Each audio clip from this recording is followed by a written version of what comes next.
বাংলাদেশের এক প্রাচীন জনপদ যার নাম ছিল নওগাঁও, সেখানে ছিল এক বিস্ময়কর পটুয়া পরিবার। পটুয়া মানে যারা ছবি আঁকে, বিশেষ করে যারা গ্রামের ঐতিহ্যবাহী পটচিত্রের কাজ করে। এই পরিবারে জন্ম হয়েছিল এক ছোট্ট ছেলের, যার নাম ছিল রেহান।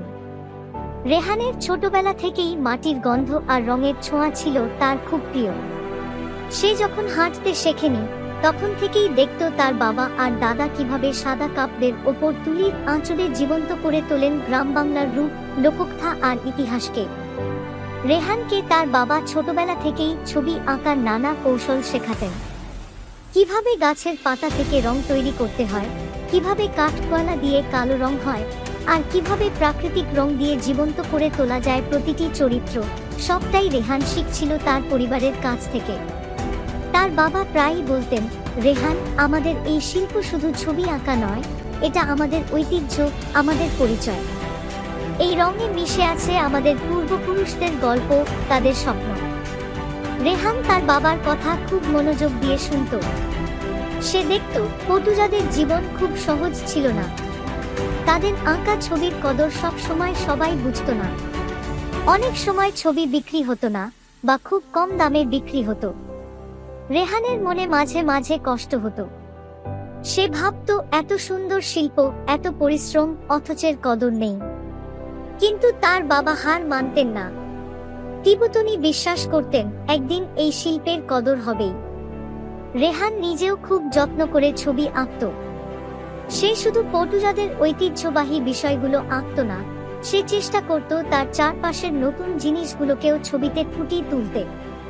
গ্রামের নদী, মাছ ধরা, কৃষকদের ধান কাটা, সবকিছু তার তুলির ডগায় জীবন্ত হয়ে উঠত। রেহান বিশেষ করে বাংলাদেশের গ্রাম বাংলার জীবনযাত্রাকে তার ছবিতে তুলে ধরতে ভালোবাসত। একদিন গ্রামে একটি বড় মেলা বসল। রেহানের বাবা অনেক আশা নিয়ে মেলায় তার আঁকা পটচিত্র নিয়ে গেলেন। রেহানও কিছু ছোট ছোট ছবি এঁকেছিল। তারা আশা করেছিল, এবার হয়তো তাদের ছবি ভালো দামে বিক্রি হবে। কিন্তু দুর্ভাগ্যবশত আধুনিক ডিজিটাল চিত্রের ভিড়ে তাদের ঐতিহ্যবাহী পটচিত্র তেমন নজর কাড়ল না। রেহানের বাবা হতাশ হয়ে পড়লেন। রেহান দেখল তার বাবার মন খারাপ। সে সিদ্ধান্ত নিল, তাকে কিছু করতে হবে।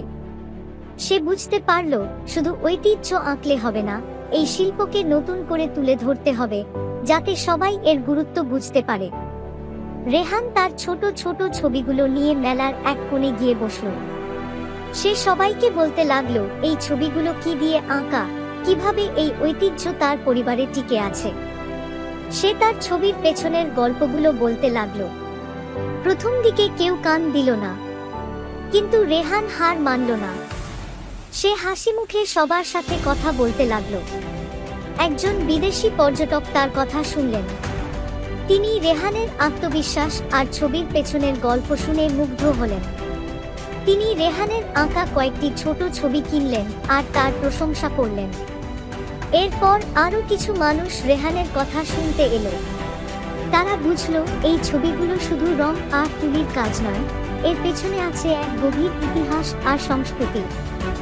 ধীরে ধীরে রেহানের ছবির কদর বাড়তে লাগলো। মেলার শেষ দিকে রেহানের আঁকা সব ছবি বিক্রি হয়ে গেল। এমনকি তার বাবার আঁকা কিছু বড় পটচিত্র বিক্রি হলো।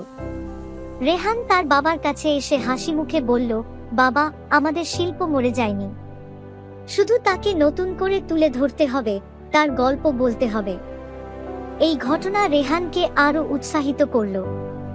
সে বুঝতে পারল, কঠোর পরিশ্রম আর আত্মবিশ্বাস থাকলে যেকোনো কাজ সফল করা যায়। সে শুধু একজন ভালো পটুয়া নয়, সে তার শিল্পের একজন ভালো গল্পকারও হয়ে উঠল। রেহান বড় হয়ে একজন বিখ্যাত পটুয়া শিল্পী হল। সে তার পূর্বপুরুষদের ঐতিহ্যকে বাঁচিয়ে রাখল, কিন্তু তাকে নতুন প্রজন্মের কাছে তুলে ধরল এক নতুন আঙ্গিকে। সে দেশের বিভিন্ন প্রান্ত থেকে তরুণ শিল্পীদের প্রশিক্ষণ দিতে শুরু করল। তাদের শেখালো কিভাবে প্রকৃতির রং ব্যবহার করতে হয়, আর কিভাবে নিজেদের ছবির মাধ্যমে বাংলাদেশের গল্প বলতে হয়।